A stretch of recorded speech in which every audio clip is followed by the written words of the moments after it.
Oh, hey friends. Today I'd like to talk a little bit about a holster. And this holster is from Klinger Holsters, and it is the Comfort Kling. And this was sent to me by the company, and they asked me to do a review on it. And to be honest, I really wasn't so certain. I have a couple of holsters, I'm used to them. The idea that this is clipless and is going to stay put seemed a little bit strange to me, but I figured I'd give it a shot. And I actually took a long time trying it out. But I will tell you that there's a couple of really cool aspects to this holster, some things that I really like. One of the deals is that this is made in America. It's about 20 bucks.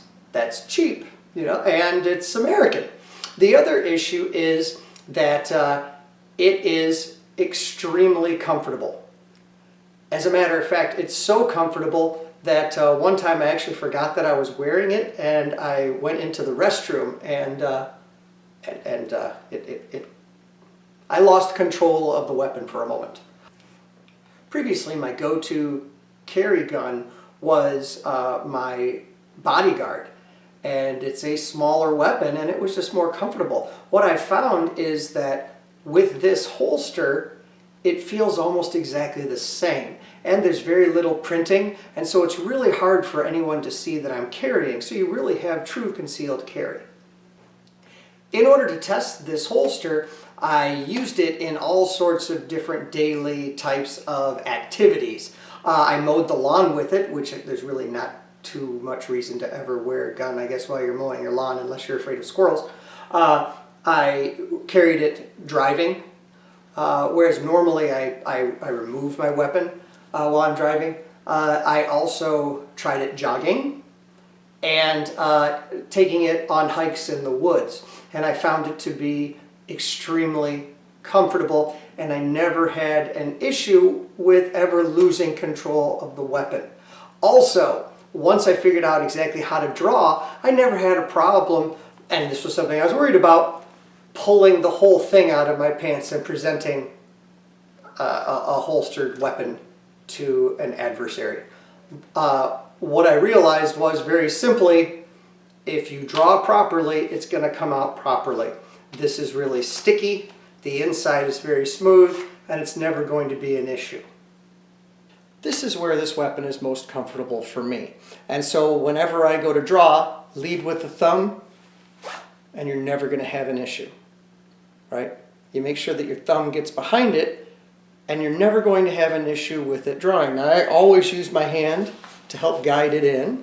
It's just the way I like to do it, right?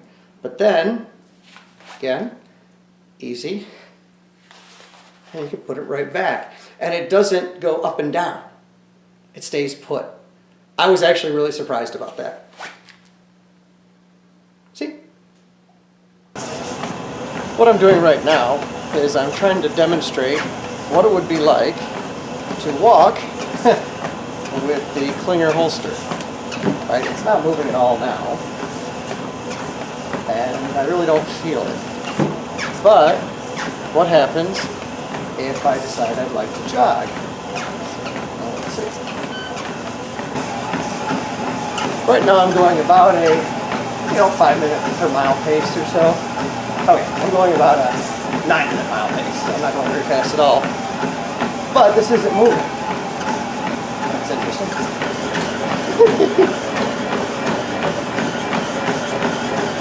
As you see, it's really not going. That's kind of cool. Oh, of course. I don't really think it moved much. And if I was jogging and a big old dog came, I would still be able to draw very quickly. So it's not in too tight. Cool. It goes right back in. Well, that was better than expected. Alright, now I'm going to take a rest. For the last part of my field test of the Klinger holster, I decided to go for a walk in the woods with all of my winter gear on. Now, my wife and daughter are down the trail somewhere in their cross-country skis, but I just wanted to see if it felt like it was natural to wear this holster, if it would shake loose. And so I'm kind of going, oh, hello. I'm kind of going off the trail a little bit, but and we'll see what it feels like. I think it's important to have a holster that is secure, and you don't really think about it until you need it.